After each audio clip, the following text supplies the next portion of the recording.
Al McGee with Mr. Rumble Boxing Info. I'm here with a very beautiful woman. I'm here with Khalilah Ali. And we're going to talk about the new documentary that's on HBO, which is called What's My Name, Muhammed Ali, which is directed and produced by Anton Fuqua, the award-winning director. Now, this is the third documentary on Muhammad Ali on HBO. And the other two that they won Peabody Awards and things like that. But this is a very special one because it's in Muhammad Ali's own words. But we got here Khalilah to talk about it. How you doing? I'm fine. How you doing, Al? Now, did you watch the HBO documentary? I surely did. I took time out to look at it, and it was like I expected. Things that Ali did in a part of his history.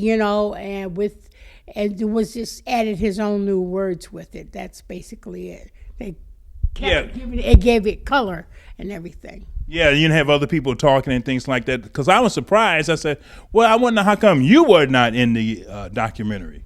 Well, when they don't call me up and ask me anything, then it's not. It's basically just about boxing. So nothing about his personal life, anything like that? Not really. It was basically about how he maneuvered, what he did when he did it, how he did certain things, his little strategies. It's nothing about how he was inspired to do anything. None of that. It's all about him. Right.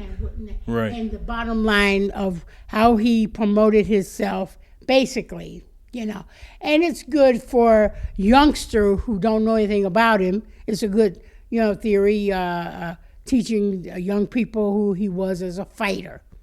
And it was okay because it was all about just the boxing. Right. And also, LeBron James, he produced this also, so that means he's a big fan of Muhammad Ali.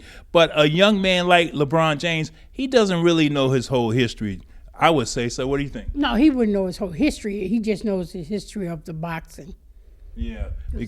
As you say, like during me and Ali time, LeBron, how old was LeBron back then? I think he was born. I don't think he was either. So because you was married to Ali, you got married in 1967, then you got divorced in 1977, and you have four great kids by him too, right? Absolutely. So it wasn't about Ali the man or the husband or the father. It was Ali the fighter. That's it.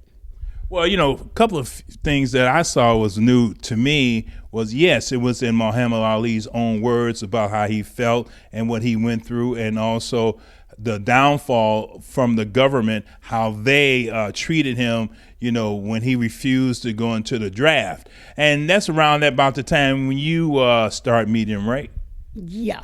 Like I said, they only talked about just the incident about him, not how he adapted himself to that or how he handled it or what he learned to make the moves that he made. I mean, there were certain things, incidences behind the scenes that inspired him, but that wasn't talked about. It was just, it happened, how he felt about it, and that's it.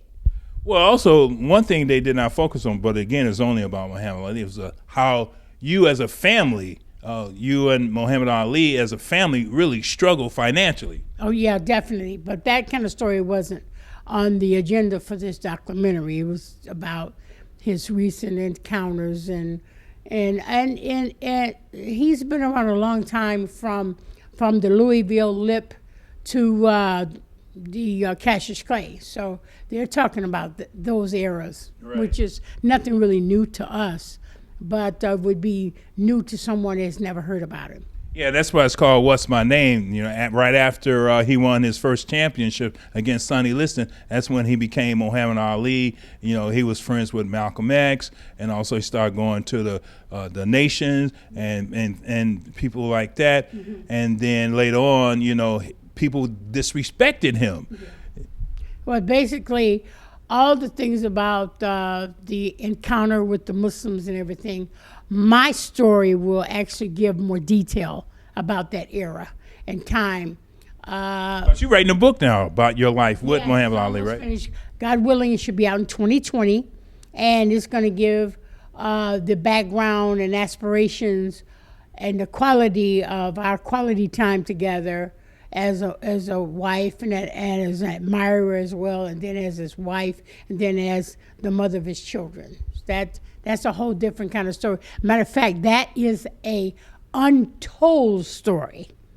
My story will be the untold story.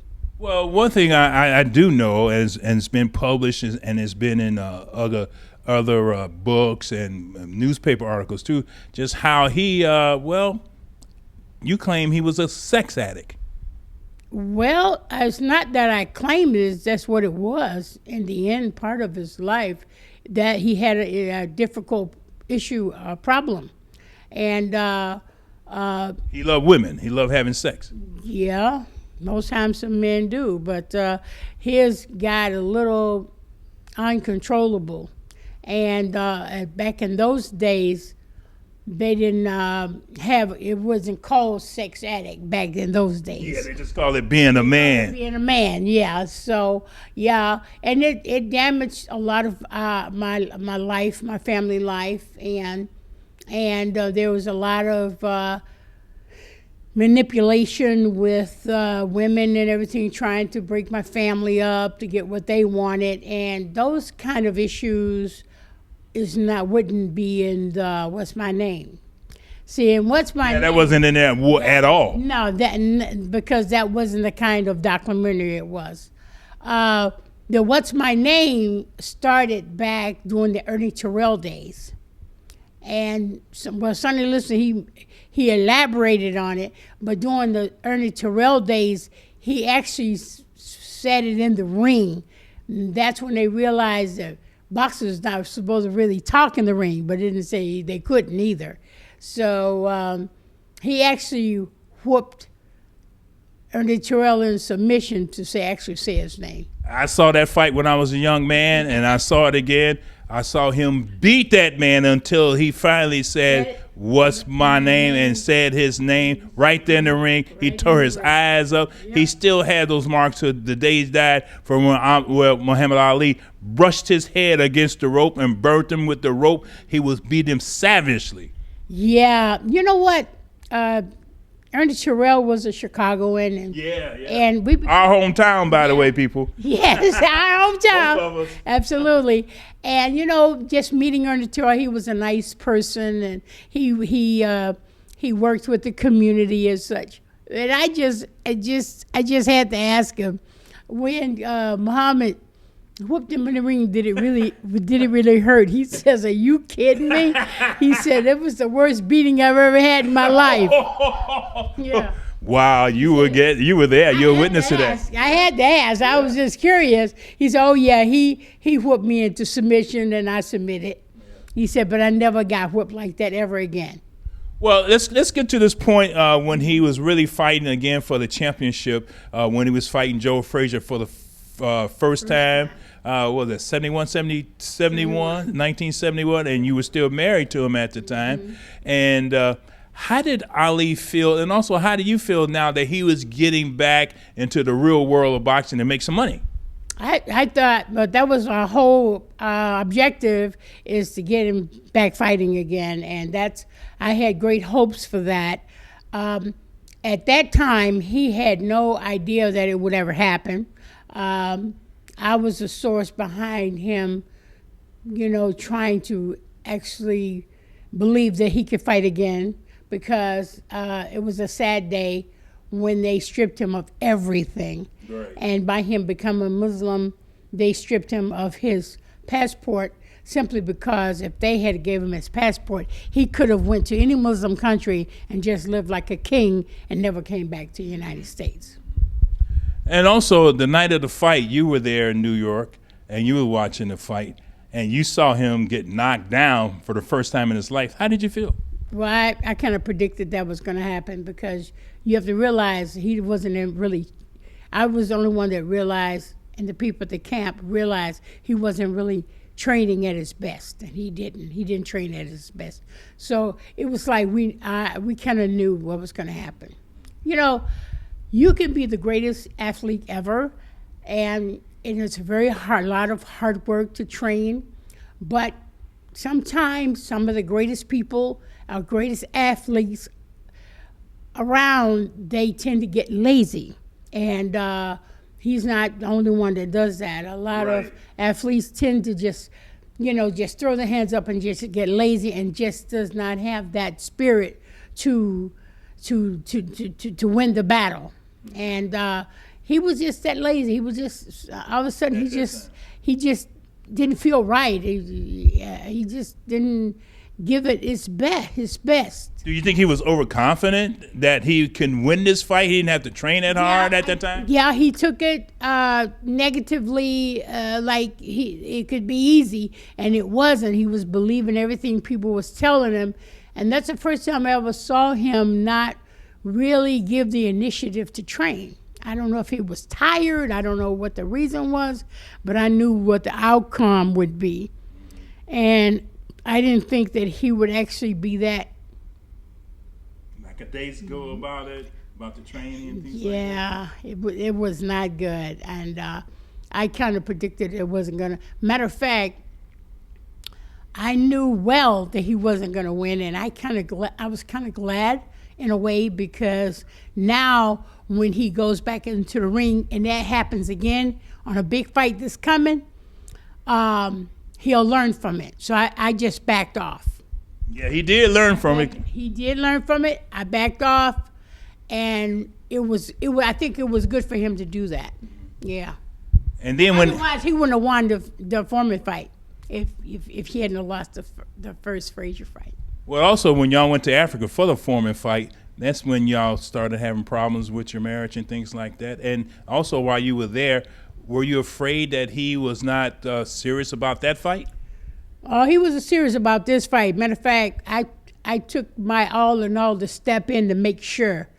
I told him, this is our fight, and you have to win this one. It's a holy war. And I said that I was going to help you become the heavyweight champion. I'm going to stick with you. And now that you've made your mistakes, we have to win this one, because I feel with all the problems we're going through, we need to focus on the fight. Mm-hmm.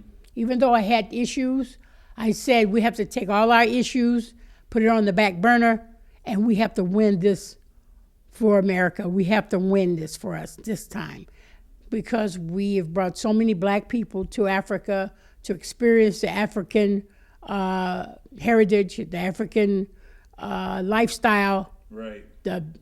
All of this African is part of our history. And by we bring in other talented entertainers to Africa for the first time, so they can have an opportunity to experience our country, former country, Africa. Mm-hmm. So this was a necessary fight. And the details on that one is going to be outstanding, and it's going to be an untold story that nobody's never heard before, ever. I went through a lot through that fight, but I was not selfish. I just... You just trying to stay out of the way so he can win. I submitted to him that he can have anything he wants, but he has to win this fight. Wow. Yeah, because that took a lot. Yeah, it took a lot. I had to take myself off the docket and say, hey, look, you're going to win this fight. You can have anything you want, but you got to win this fight. Otherwise, you and I are going to fight. Well, I bet you got a whole lot to tell, and you're going to tell that in the book. Let's get back to the documentary, What's My Name, Muhammed Ali. Yeah. What did you think this was a very good documentary? I think for it to be talking about just him in boxing, I think it was very good. I think it was a good idea that they used his own voice, because it was good to hear him speak again. Yeah, because I like documentaries about the people when they're talking about themselves. They're talking about themselves. You can't get any better than that. Yeah, you can't. And plus, you have to remember that Ali, to the younger generation, they have never really heard him speak out in his prime and during his younger days when he was energetic and he was talking. And with all the Parkinson's and everything setting in, a lot of people can actually remember the way he really was. So I think it was good. It was a good choice to use his own voice. I think it was very good. I've always said that LeBron James is the Muhammad Ali of basketball. I really believe that. And I always said that because I love LeBron James and Antonio was Fuqua. He's a great filmmaker. Right. And I was just honored that he took the time to actually work with Lord James. I thought that was a great combination. Yeah, I was shocked myself when I started reading about it, but then when I saw it, I was truly amazed, and also it brought me back because I was a young man back then. Oh yeah, a lot of flashbacks. I mean, you should send me flashing back and and remembering behind the scenes where the story has never been told, and it's making me so excited that my story will be told and from my own words, because it just makes my book even look better. So I'm going to be exploring and telling people about Ali, the man, the student, the person who what makes him tick. And it's going to be really good. It will discredit a lot of the personal lifestyle of Muhammad Ali that has never been told in any of his real life storybook. I don't know how they got around that, but it's going to discredit every book ever written. Oh well, I can't wait. I can't wait to read that when you publish that. Yeah, I want to tell Tom Hauser, watch out, Tom. We got a problem. Well, I'm glad you enjoyed the documentary. I did Love too. the I thought Fuqua did a great job with it. Yes. And you should watch it. It's on HBO. You can get it on demand right now. And I want to thank you for coming and talking to me. I want to say one thing though. Sure. To show you how crazy people can be, his widow was talking about Ali making a comment about the Joe Frazier fight. She wasn't married to him then. So I don't know how she come up with these questions and answers. But that is going to be told in my untold story, and I will bring this back up again. Okay. Well, we got to look forward to that. But thank you for watching. I want to thank this lovely woman right here. Thank you, Khalilah. I love you, Sean. My home girl from Chicago, baby. Yeah. We're in the house. Yeah. But also, I want to thank you for watching, and I really appreciate it.